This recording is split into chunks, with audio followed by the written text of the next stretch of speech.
नमस्कार, news India में आप सबका स्वागत है। मैं हूं आपके साथ प्रीति सिंह। चलिए बुलेटिन की शुरुआत करते हैं।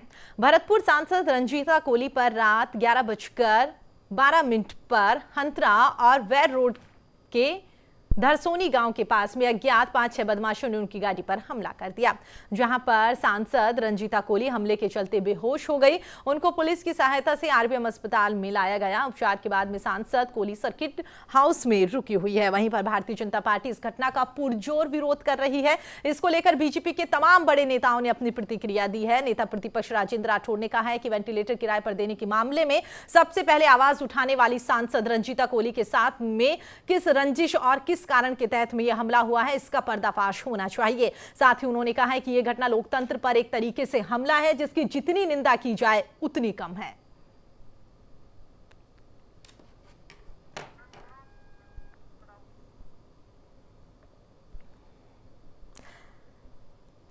तो आपको बता दें, सांसद रंजीता कोली की कार पर हमला हुआ है और उसके बाद से हमला जब उनकी कार पर हुआ तो वो बेहोश हो गई थी। उसके बाद में पुलिस अधिकारियों की ओर से उन्हें वापस सर्किट हाउस भेजा गया, जहां पर कह सकते हैं कि फिलहाल वो उनकी तबीयत काफी सही बताई जा रही है। लेकिन कह सकते हैं जिस तरीके से उनके ऊपर हमला किया है, उसके बाद से लगातार भारतीय जनता पार्टी के तमाम बड़े नेता इस घटना की निंदा कर रहे हैं। और कह सकते हैं कि निंदा करना सही भी है, क्योंकि अगर कुछ दिन पहले की बात करें तो जिस तरीके से सरकार की ओर से जो वेंटिलेटर थे वो प्राइवेट हॉस्पिटल्स को रेंट पर दिए गए थे, वो मामला भी यहां पर सांसद रंजीता कोली की ओर से ही उठाया गया था।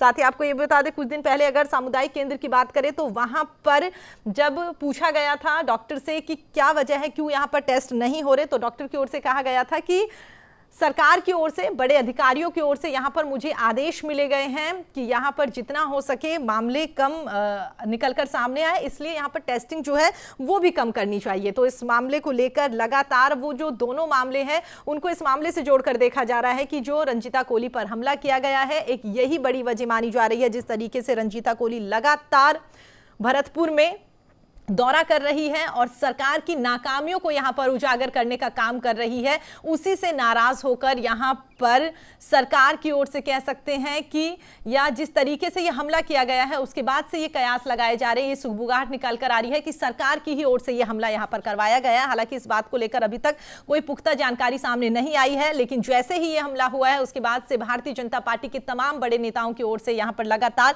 प्रतिक्रिया आनी शुरू हो गई है। आपको बता दें, भरतपुर सांसद रंजीता कोली के साथ जो उन पर जो हमला किया गया है उसके बाद से उपनेता प्रतिपक्ष राजेंद्र राठौड़ ने मामला दर्ज करवाया है। उन्होंने इसको लेकर विरोध दर्ज करवाया है। कोरोना काल में अति सक्रिय जनप्रतिनिधि के साथ ये जो घटना हुई है ये बेहद दुर्भाग्यपूर्ण है। साथ ही आपको ये भी बता दें, उनकी ओर से कहा गया है कि ये हमला इशारा करता है कि भरतपुर जिले में कोई भी अव्यवस्थाओं के खिलाफ अगर आवाज उठाएगा तो प्रशासन की शह पर हमले का शिकार हो जाएगा।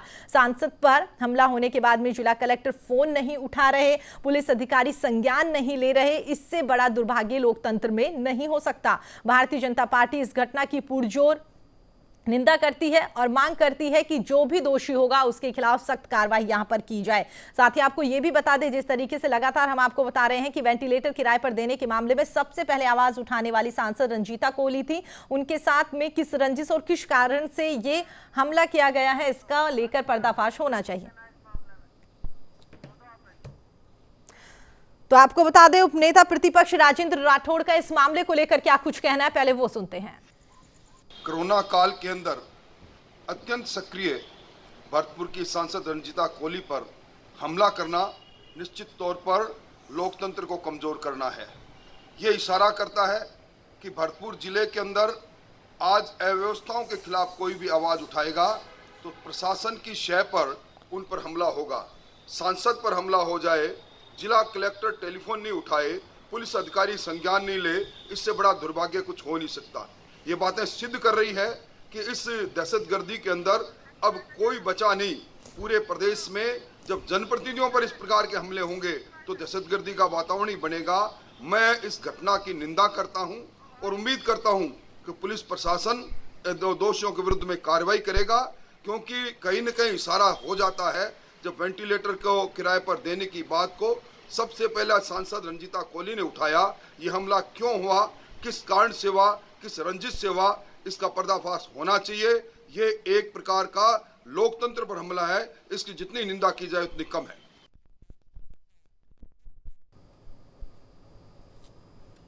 चलिए आगे बढ़ते हैं। तो आपको बता दें, इस खबर पर अधिक जानकारी के लिए हमारे सहयोगी लखवीर हमारे साथ जुड़ गए हैं। जी लखवीर, जानना चाहेंगे सबसे पहले तो ये कि क्या कुछ ये पूरा मामला है? देखिए प्रीति, कल देर रात तकरीबन 11:15 बजे सांसद रंजीता कोली जो अपने क्षेत्र के वैर कस्बे में औचक निरीक्षण करने जा रही थी प्राथमिक स्वास्थ्य केंद्र का, तो उस दौरान रास्ते में दरसोनी गांव के पास कुछ बदमाशों ने उनकी गाड़ी पर हमला बोल दिया, जिसके बाद वे प्राथमिक उपचार के लिए जिला अस्पताल गई। उसके बाद प्राथमिक उपचार लेने के बाद सर्किट हाउस में फिलहाल रुकी हुई हैं, लेकिन अवस्था उनकी सही नहीं है, हो गई थी और बात करने की मुद्रा में भी नहीं है। अभी कुछ देर पहले जब मैंने उनसे बातचीत करने की कोशिश की तो बेहोशी के हालात में थी, कुछ बात करने के मूड में भी नहीं थी और एक डर था, क्योंकि जिस प्रकार से एक महिला सांसद पर देर रात 5-6 हथियारबंद बदमाश अगर हमला बोल देते हैं तो वाकई में स्थिति जो होती है वो बेहद ही चिंताजनक होती है। सांसद कोली ने वाकई में आश्वस्त किया है कि जब भी वो बात करने की मुद्रा में होंगी, सबसे पहले न्यूज इंडिया के माध्यम से तमाम प्रदेशवासियों को, देशवासियों को पूरे मामले के बारे में अवगत करवाएंगी और जो भी लोग इसके पीछे थे उनके बारे में भी बताएंगी। हालांकि जो लोकसभा सेक्रेटरी हैं दीपक, उनसे बात करने की कोशिश की तो उन्होंने बताया कि 5-6 हथियारबंद बदमाश आए थे और उनकी गाड़ी पर जिस प्रकार से हमला किया गया, पत्थरबाजी की गई, हथियार थे उन बदमाशों के पास, तो ये लोकतंत्र में जो गंभीरता होती है उस पर कहीं ना कहीं सवालिया निशान है। और सबसे बड़ी बात है, रंजीता कोली वो सांसद हैं जो कोरोना काल में अति सक्रिय हैं। हाल ही में जिस प्रकार से भरतपुर में जो वेंटिलेटर्स थे उनको किराए पर दिया गया, तो सबसे पहले उन्होंने मांग उठाई थी, तमाम राज्य सरकार के नुमाइंदों से बातचीत की थी और केंद्र तक इस मामले को ले जाने वाली अगर कोई सांसद थी तो रंजीता कोली थी। उसके बाद से हमने देखा जिस प्रकार से वीडियोस वायरल हुए, उन्होंने जो भरतपुर में जो डॉक्टर्स थे उनका बातचीत की थी, तो उन्होंने बताया कि सैंपलिंग फिलहाल कोरोना की नहीं की जाएगी क्योंकि राज्य सरकार ने कहा है कि आंकड़े छुपाने हैं, इसलिए सैंपलिंग रोक दिया जाए। तो उसके बाद अगर ये हमला होता है तो इशारे साफ किस वजह से ये हमला हुआ होगा, इसमें कोई दो राय नहीं है कि भारतीय जनता पार्टी, स्वाभाविक सी बात अगर किसी जनप्रतिनिधि पर हमला होता है वो भी एक लोकतांत्रिक देश में, विश्व के सबसे बड़े लोकतांत्रिक देश में अगर इस प्रकार का हमला होगा तो जायज सी बात है भारतीय जनता पार्टी तो मुद्दा बनाएगी, मुद्दा उठाएगी। और सबसे बड़ी बात है, अस्मिता की अगर बात की जाती है, प्रदेश की सरकार लगातार कह रही है कि 2 साल का शासन पूरी तरीके से सफल है, तमाम बेमिसाल करार दे रही है, तो वहीं भारतीय जनता पार्टी इस पूरे शासनकाल को विफल करार देती है। भारतीय जनता पार्टी का तर्क है कि रेपिस्तान बन चुका है प्रदेश, तमाम आपराधिक गतिविधियां बढ़ रही हैं, इसके बावजूद प्रदेश की लचर कानून व्यवस्था है, तमाम राज्य सरकार के नुमाइंदे इस ओर ध्यान आकर्षित नहीं करते हैं। और भारतीय जनता पार्टी के तमाम वरिष्ठ नेताओं ने, चाहे पूर्व में गृह मंत्री रहे और वर्तमान में नेता प्रतिपक्ष गुलाब चंद कटारिया, कई मर्तबा कह चुके हैं प्रति कि प्रदेश एक इंडिपेंडेंट गृह मंत्री देना चाहिए, जो मंत्रालय प्रदेश के मुख्यमंत्री के पास है वो उन्हें अलग से देना चाहिए, क्योंकि गृह मंत्री का पद एक ऐसा पद होता है जो लगातार पुलिस विभाग के कर्मचारियों से, अधिकारियों से वार्ताएं करता है, मॉनिटरिंग करता है, और ये ऐसा विभाग है जिसका अलग से मंत्री होना जरूरी है क्योंकि तभी प्रभावी मॉनिटरिंग की जा सकती है। दुर्भाग्य यह है कि प्रदेश में यह मंत्रालय प्रदेश के मुख्यमंत्री के पास है, उनके पास और भी कई अहम जिम्मेदारियां हैं। कोरोना सबसे बड़ी चुनौती है, बावजूद उसके प्रदेश के मुख्यमंत्री संवेदनशीलता का परिचय देते हैं, लेकिन अगर कानून व्यवस्था को सुदृढ़ करना है तो स्वाभाविक सी बात है अलग से गृह मंत्री बनाया जाना जरूरी है, लाजमी है। ऐसे में प्रदेश में गृह मंत्री मुख्यमंत्री ही है तो उनकी गंभीरता ज्यादा बढ़ जाती है, बावजूद उसके प्रदेश में लगातार आपराधिक गतिविधियां बढ़ रही है, जिस प्रकार की लचर कानून व्यवस्था बनी हुई है वो सबके सामने है। एनसीआरबी के आंकड़े सबसे बड़ी बात है प्रति, ये इसी ओर इशारा करते हैं कि प्रदेश में कानून व्यवस्था लचर हो चुकी है। करेंगे, अभी फिलहाल बीच में आपको रोकना पड़ेगा, तो आगे बढ़ते हैं। हम आपको बता दें, इसी खबर पर हमारे साथ बातचीत करने के लिए बीजेपी मुख्य प्रवक्ता रामलाल शर्मा जी हमारे साथ जुड़ गए हैं। रामलाल जी, न्यूज इंडिया पर बहुत बहुत स्वागत है आपका। सबसे पहले ये सवाल, जिस तरीके से आज जो सुबह खबरें निकलकर सामने आई है कि सांसद रंजीता कोली पर कल रात को अचानक से हमला कर दिया गया, उसके बाद से लगातार आप भी इस बात को लेकर विरोध दर्ज करवाते हुए नजर आ रहे हैं। कहा जा रहा है कि जिस तरीके से कोरोना काल में वो लगातार सरकार की नाकामियों को जनता के सामने लेकर आ रही है, कहीं ना कहीं ये एक बड़ी वजह मान सकते हैं कि उनके ऊपर हमला हुआ। देखिए प्रीति जी, सबसे बड़ी बात तो ये है कि राजस्थान की सरकार सिर्फ अपनी सरकार को बचाए रखने के लिए काम कर रही है, ना कि जन भावनाओं के आधार के ऊपर काम कर रही है। आज राजस्थान के अंदर एक अराजकता का माहौल इस बात का बन चुका है कि जिसके मन में जो आ रहा है वो ही कर रहा है, जिसके मन में जैसा अपराध करने की इच्छा जागृत हुई उस अपराध को अंजाम तक पहुंचाने का काम कर रहा है। आपने देखा होगा कि भीलवाड़ा के अंदर भी किस तरह से ड्रग्स माफिया पुलिस के ऊपर फायरिंग करते हुए पुलिस के जवानों को मार के चले गए। धौलपुर के अंदर भी, भीलवाड़ा टोंक के अंदर भी बजरी माफिया किस तरीके से उपखंड अधिकारियों के ऊपर, पुलिस के उप अधीक्षक के ऊपर, तहसीलदार के ऊपर गाड़ियां चढ़ाकर उनको हमला करने की हिम्मत दिखा रहे हैं। तो इसका मतलब राजस्थान के अंदर कानून का राज नहीं है, राजस्थान के अंदर एक अराजकता का माहौल बन चुका है, अराजकता का राज बन चुका है। और आप सबसे बड़ी बात है कि राजस्थान के मुख्यमंत्री जी के पास, वो कहते हैं कि मेरे पास 125 विधायकों का समर्थन प्राप्त है, लेकिन क्या 125 विधायकों में से आपके पास एक भी विधायक ऐसा काबिलियत वाला नहीं है जिसको गृह मंत्री बनाया जा सकता है? या एक भी विधायक ऐसा नहीं है जिसके ऊपर आप विश्वास कर सकते हो, जिसको गृह मंत्री बनाया जा सकता है? एकमात्र ये महकमा ऐसा है जिसमें डे बाय डे की मॉनिटरिंग नितांत आवश्यक है। आज भी राजस्थान की पुलिस के आला अफसर अगर कोई अनुमति लेना चाहे तो सीएमओ के अंदर 15 से 20 दिन उनको इंतजार करना पड़ता है। अब जिस घटना के बाद में उनको तत्काल कार्रवाई करने की अनुमति सीएमओ से चाहिए और उस सीएमओ उनको अनुमति देने में 15-20 दिन लगा दे, तो आप उसका आकलन कर सकते हो कि प्रदेश की स्थितियां किस तरीके से गंभीर बन चुकी है। और साथ ही जिस तरीके से आपने विरोध दर्ज करवाया, आपकी ओर से यह भी कहा गया है कि वेंटिलेटर का जो मुद्दा था भरतपुर में, वो भी सबसे पहले सांसद रंजीता कोली की ओर से ही सबके सामने प्रकाश में आया था। कह सकते हैं कि लगातार कोरोना काल में वो सक्रिय होती हुई नजर आ रही है और कल रात भी वो औचक निरीक्षण करने के लिए जा रही थी जब अचानक से उन पर हमला हो गया। रामलाल जी, निश्चित रूप से प्रीति जी, इस घटना के अंदर जो भी दोषी है उन दोषियों के खिलाफ सरकार सख्त कार्रवाई करे और एक नजीर इस तरीके की पेश करे कि जनप्रतिनिधि जो समाज की सेवा करने के लिए, जो समाज की समस्याओं के समाधान करने के लिए और इस कोविड की लड़ाई के अंदर अपना जीवन जोखिम में डालकर वो जिस तरीके से क्षेत्र में घूम रहे हैं, उसके उपरांत भी उनके ऊपर हमले किए जा रहे हैं, इनकी जितनी निंदा की जाए उतनी कम है। मैं चाहूंगा कि सरकार अपनी संवेदनशीलता का परिचय देते हुए तत्काल कार्रवाई करते हुए जो भी आरोपी हैं उनको तत्काल गिरफ्तार करने का काम करें। जी ठीक है रामलाल जी, आप हमारे साथ बने रहिएगा। आगे बढ़ते हैं तो आपको बता दें, हमारे साथ बातचीत करने के लिए उपनेता प्रतिपक्ष राजेंद्र राठौड़ जी जुड़ गए हैं। राजेंद्र राठौड़ जी, बहुत बहुत स्वागत है न्यूज़ इंडिया पर आपका। राजेंद्र राठौड़ जी, जिस तरीके से आपकी ओर से भी इस पूरी घटना को लेकर निंदा की गई है और लगातार हर कोई भारतीय जनता पार्टी के नेता यही कह रहे हैं कि जिस तरीके से रंजीता कोली पर हमला किया गया है वो बेहद निंदनीय है, और सबसे बड़ा सवाल यही कि जिस तरीके से कोरोना काल में लगातार वो सक्रिय होती हुई नजर आ रही है, सरकार की नाकामियां सबके सामने लेकर आ रही है, यही एक बड़ी वजह मान सकते हैं कि कल उनके गाड़ी पर हमला किया गया। देखिए, पुलिस में जिस प्रकार राजस्थान में दहशतगर्दी का वातावरण बना है, अब जनप्रतिनिधि भी इससे अछूते नहीं है जी। लगता है कानून का राज समाप्त हो गया है। 25 लाख लोगों से का प्रतिनिधित्व करने वाले सांसद पर इस प्रकार का हमला, कायरतापूर्ण हमला, और हमला भी उस समय जब वो वैश्विक महामारी कोरोना से जो पीड़ित लोग उनकी सेवा सुरक्षा के लिए, देखभाल के लिए, निगरानी के लिए जारी हो। और इस बात से भी नकारा नहीं जा सकता कि देश के अंदर पहली बार भरतपुर जिला प्रशासन ने वेंटिलेटर जो पीएम केयर से आए थे उनको निजी चिकित्सालय में दिया। इसकी आवाज भी रंजीता जी ने उठाई, केंद्रीय स्वास्थ्य मंत्री से मिली, और उसके बाद आंखों का किरकिरी बन गई जिला प्रशासन और कतिपय असामाजिक तत्व जो सत्ता के दम पर इस प्रकार का कायरतापूर्ण कार्रवाई करते हैं। और दुर्भाग्य इस बात का है कि बार बार इतला कटने के पश्चात भी जिला कलेक्टर संज्ञान नहीं ले, टेलीफोन नहीं उठाए। मैं समझता हूं कि लोकतंत्र पर प्रहार है।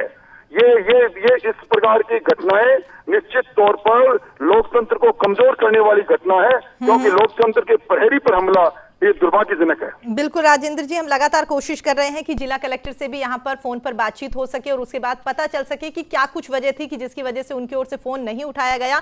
लेकिन साथ ही सबसे बड़ा सवाल यही है, एक इस बात को इस तरीके से भी राजेंद्र जी ले सकते हैं कि वो सांसद थी, उनके ऊपर हमला किया गया है। अगर सरकार की नाकामियां जो है इस तरीके से कोई आमजन अगर सरकार के खिलाफ आवाज उठाए तो हम इमेजिनेशन कर सकते हैं कि उसके साथ सरकार की ओर से किस तरीके से क्या रवैया अपनाया जाएगा जब एक सांसद को यहाँ पर नहीं बख्शा जा रहा।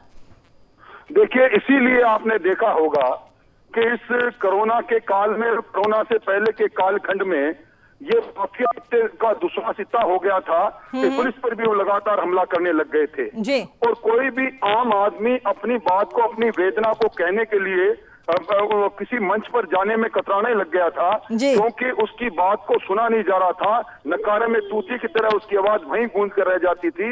अब तो जनप्रतिनिधि भी अपनी बात को कहने में सोचेंगे। इस प्रकार की कार्रवाई राजस्थान की राजनीति की संस्कृति कभी नहीं रही।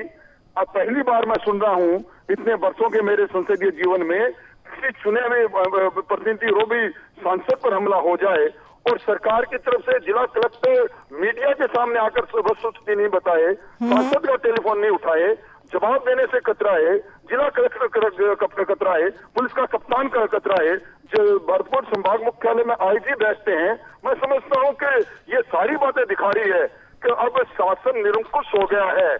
सत्ता में बैठे कुछ ही लोगों के इशारे पर कठपुतली की तरह नाचने वाला भरतपुर का प्रशासन, उसकी कलाई जब खुलने लगी तो उसने किस प्रकार अपने कर्तव्य से, कोई सांसद या कोई प्रतिनिधि अपने कर्तव्य को अंजाम दे नहीं पाए, उसको रोकने के लिए इस प्रकार की साजिश रची जा रही है। ये दुर्भाग्यजनक है। लेकिन सबसे बड़ी बात तो ये है ना राजेंद्र जी की सरकार से जब भी इस बारे में सवाल किया जाता है, सरकार कहती है कोरोना काल में भी लगातार कामकाज हमारी ओर से बहुत सही तरीके से किया जा रहा है। अपने गुणगान यहाँ पर सरकार लगातार गाती रहती है। जब भी उनसे बातचीत की जाए, जब भी उनसे सवाल पूछा जाए, तमाम जनप्रतिनिधि कहते हैं कि हमारी ओर से कोरोना काल के साथ साथ तमाम कानून व्यवस्था जो है उसको भी यहाँ पर सुदृढ़ बनाने की लगातार कोशिश की जा रही है, जबकि एग्जाम्पल हम सबके सामने है। दोबारा उनसे संपर्क करने की कोशिश करेंगे। रामलाल जी, आप मेरी आवाज सुन पा रहे हैं? लखवीर, जिस तरीके से दोनों जनप्रतिनिधि हमारे साथ जुड़े हुए थे और वाकई कह सकते हैं कि लगातार विरोध प्रदर्शन वो यहां पर दर्ज कराते हुए नजर आ रहे हैं, लेकिन सवाल यही कि एक सांसद है उसको यहां पर नहीं बख्शा गया। सांसद लगातार यहां पर दौरा करती हुई नजर आ रही है, सरकार की नाकामियां यहां पर बता रही है। अगर आमजन की ओर से इस तरीके से कोई आवाज उठाई जाए तो इमेजिनेशन कर सकते हैं कि उसके साथ क्या कुछ रवैया यहां अपनाया जाएगा। प्रति रोचक इसलिए हो जाता है, संवेदनशील इसलिए हो जाता है क्योंकि प्रदेश में लगातार अगर कोरोना मैनेजमेंट की अगर बात की जाए तो प्रदेश के मुख्यमंत्री अपने नेतृत्व में जो सरकार चला रहे हैं उसके लिए बड़े बड़े गुणगान करते हैं, बड़ी बड़ी बातें करते हैं। और सबसे बड़ी बात है, जो 2 साल तक का शासन प्रदेश की सरकार कर रहा है उसके गुणगान करते हैं कि फिलहाल बेमिसाल शासन प्रदेश की कांग्रेस सरकार तमाम राजस्थान प्रदेशवासियों को दे रही है, चाहे किसी भी क्षेत्र की बात हो। लेकिन विपक्ष की भूमिका में भारतीय जनता पार्टी पुरजोर तरीके से इस बात को उठाती आई है कि कानून व्यवस्था बेहद ही लचर है, तमाम प्रशासनिक अधिकारियों पर हमले हो जाते हैं। और अब जिस प्रकार से जनप्रतिनिधि पर हमला हुआ है, ये उस लोकतंत्र की अस्मिता पर खतरा है, उस लोकतंत्र की अस्मिता पर प्रहार है जिसकी बचाव की बात भारत करता है। विश्व का सबसे बड़ा लोकतांत्रिक देश है भारत, और उसमें इस प्रकार की घटनाएं होना वाकई में चिंताजनक है, चिंतनीय है। लेकिन अब ठीक है, बिल्कुल लखवीर, मैं आपको बीच में रोकना चाहूंगी, दोबारा आपका रुख करेंगे। इसी बीच हम आपको बता दें, भरतपुर से एसपी देवेंद्र बिश्नोई जी हमारे साथ जुड़ गए हैं। देवेंद्र बिश्नोई जी, बहुत बहुत स्वागत है न्यूज इंडिया पर आपका। जी नमस्कार सर, जिस तरीके से सांसद पर कल हमला किया गया है और उसके बाद से लगातार मीडिया में खबरें निकलकर सामने आ रही है कि जिला कलेक्टर की ओर से इस पूरे मामले को लेकर फोन तक नहीं उठाया गया, किस तरह की कानून व्यवस्था वहां पर देखने को मिल रही है? मैम, पहले तो इस बात का मैं खंडन करूंगा कलेक्टर साहब की तरफ से, क्योंकि मेरे पास भी कलेक्टर साहब का फोन आ गया था रात को इस घटना को लेकर। ठीक है। और मेरे पास जैसे कंट्रोल अपने सूचना आई इनकी ड्राइवर और गनमैन की, तो सबसे पहले मैंने यही पूछा कि मैडम सकुशल है? उनका मैडम सकुशल है, घबराई हुई है। और तुरंत मैंने मेरे deputy SP Bhusawar, SHO Weir and SHO Halena को रवाना कर दिया था। और कंट्रोल रूम से भी मैंने सूचना दी, उनका था मेरे को सूचना आ गई और तुरंत रवाना कर दिया था। SHO ने वहां पहुंचकर इनसे संपर्क किया, उसके बाद मुझे रिपोर्ट दी कि मैडम की चोट नहीं है, लेकिन मैडम घबराई हुई हैं और अब इलाज के लिए भरतपुर आना चाहती हैं। मैंने कहा आप एस्कॉर्ट करके मैडम के साथ आएंगे और जहां इनको लास्ट जाना है, गांव जाएं या सर्किट हाउस जाएं, जहां भी जाएं, उसके बाद मुझे आप बताएंगे। जिस पर मुकदमा दर्ज कर लिया गया है मैडम अब तो, और इन्वेस्टिगेशन उसमें की जा रही है। और जो सो कॉल्ड स्कॉर्पियो थी, तुरंत कंट्रोल के मार्फत। देवेंद्र सर, अभी तक कुछ पता चल पाया है किन लोगों की ओर से ये हमला किया गया था? मैडम अज्ञात हैं अभी, वो तो देखिए इन्वेस्टिगेशन के तरीके से ही फाइंड आउट हो पाएगा। और उसमें हम लगे हुए, टीम गठित कर दी है। ठीक है सर, हमारे साथ जुड़ने के लिए, बातचीत करने के लिए बहुत बहुत धन्यवाद। तो आपको बता दें, खुद हमारे साथ डीएम हिमांशु जुड़ गए हैं। सर, बहुत बहुत स्वागत है न्यूज इंडिया पर आपका। हिमांशु सर, मेरी आवाज सुन पा रहे हैं? बिल्कुल सुन पा रहे हैं जी, बताएं। जी हिमांशु सर, जिस तरीके से कल रात जो सांसद पर हमला किया गया है, क्या कुछ पूरा मामला है? आपसे जानना चाहेंगे क्योंकि मीडिया में जिस तरीके से लगातार खबरें निकलकर सामने आ रही है। अभी एसपी सर से हमने बात करी, उन्होंने भी कहा कि नहीं, इस बात का हम खंडन करते हैं, लगातार वहां पर कानून व्यवस्था जो है सुदृढ़ बनाई जा रही है। आपसे जानना चाहेंगे क्या कुछ पूरा मामला है, आपके पास किस तरीके से खबर पहुंची? देखिए, रात को मैडम के जो PS हैं दीपक जी, उनका कॉल आया था मेरे पास। और क्योंकि रात को लगभग 12:15 बजे की घटना है, तो मेरी 12 बजे इनसे पर्सनली बात हो गई थी जी। और इन्होंने वैसे कहा कि पुलिस स्टेशन हेलेना का ये मामला है, तो हमने अपने प्रशासनिक अमले को एक्टिवेट करा, ADM सिटी, CMHO, क्योंकि एम्बुलेंस की भी आवश्यकता थी, और SHO और डिप्टी SP लगातार मैं संपर्क में था। मैडम को जब एसएचओ पहुंचे उनसे हमने पूरा फीडबैक लिया। उसके बाद में उनको आरबीएम हॉस्पिटल जो हमारा जिला अस्पताल है उसके लिए रवाना किया गया। वहाँ पे पुलिस की एस्कॉर्ट के साथ मैम रवाना हुई पूरी सिक्योरिटी के साथ में। और आरबीएम में जब डॉक्टर ने ड्रिप लगाई और डॉक्टर ने मुझे एंड में ये कहा कि साहब थोड़ा ट्रॉमा है, वैसे कोई घबराने की बात नहीं है। और फिर मैम सर्किट हाउस चली गई। तो जब ये पूरा घटनाक्रम हो गया उसके बाद में मैंने अपने उच्च अधिकारियों को रात को 1 बजे सूचित कर दिया था लगभग, जो हमें एज प्रोटोकॉल करना होता है। और उसके बाद में आज सुबह भी जैसे मैं और एसपी साहब हम पर्सनली मैडम से मिलके आए सर्किट हाउस में जी। और उनका कुशल क्षेम जाना है। अब पुलिस की ओर से केस दर्ज कर लिया गया। मैडम ने रात को रिपोर्ट दी। कुछ पता चल पाया कौन लोग हैं वो, हिमांशु जी? देखिए ये तो तफ्तीश का मामला है। मैं और एसपी साहब हम लगातार हमारी जो टीम है वो वर्कआउट कर रही है, उनके साथ संपर्क में है और हम साइट में एक बार विजिट करेंगे। तो उसके बाद में जो चीज होगी वो हम आपसे सूचित अपडेट करेंगे। और मीडिया में जो लगातार खबरें निकलकर सामने आ रही है इस पे भी जरा क्लैरिफाई कर दीजिए कि डीएम को फोन किया गया तो उनकी ओर से फोन नहीं उठाया गया इस पूरे मामले को लेकर, इस पर आप क्या? मेरे पास 12 बजे इन मैडम के जो पीएस हैं जो दिन गाड़ी भी रात को ड्राइव कर रहे थे उनसे मेरी पर्सनली खुद बात हुई है 12 बजे। और उसके बाद लगातार सीएमएचओ हमारे प्रशासनिक अमला, मेरी एसपी साहब से भी बात हुई जो आपको शायद एसपी साहब ने बताया भी होगा। और उसके बाद में जब मैम हॉस्पिटल से जब डिस्चार्ज हुई उसके बाद में मैंने अपने उच्च अधिकारियों को सूचित करा। लगातार मैं संपर्क में था।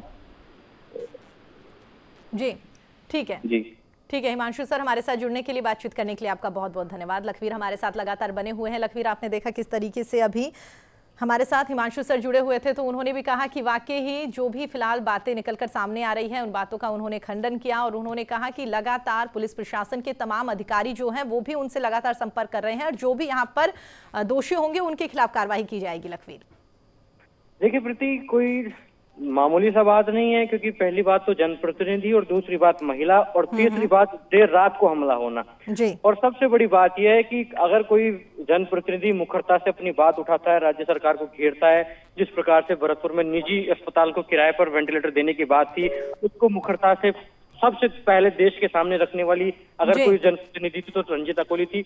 उन पर इस तरीके से हमला होना वाकई में चिंताजनक है, कुठाराघात है। और अब सबसे बड़ी बात है, फिलहाल तक राज्य सरकार के और कांग्रेस पार्टी के किसी भी नुमाइंदे का किसी भी प्रकार का कोई वक्तव्य नहीं आया, इस प्रकार का भी नहीं आया है कि राजनीति करके आलोचना करते हैं। और सबसे बड़ी बात है, इस प्रकार का भी नहीं आया है कि कौन कौन लोग थे, क्या उचित कार्रवाई क्या की जाएगी, आश्वासन तक नहीं दिया है प्रदेश की जनता को। बिल्कुल लखवीर, इस पूरी खबर पर आप अपनी नजर बनाए रखिएगा। फिलहाल आपको रोकना पड़ेगा। जिस तरीके से आपने देखा, लगातार तमाम मेहमान भी हमारे साथ जुड़े, खुद हमारे सहयोगी जुड़े हुए थे, उन्होंने भी बताया कि किस तरीके से जो हमला किया गया है ये जांच का विषय है और उसके बाद में पता चल पाएगा कि वाकई क्या कुछ पूरा मामला है। फिलहाल इतना ही। देश और दुनिया की तमाम खबरों के लिए देखते रहिए न्यूज़ इंडिया।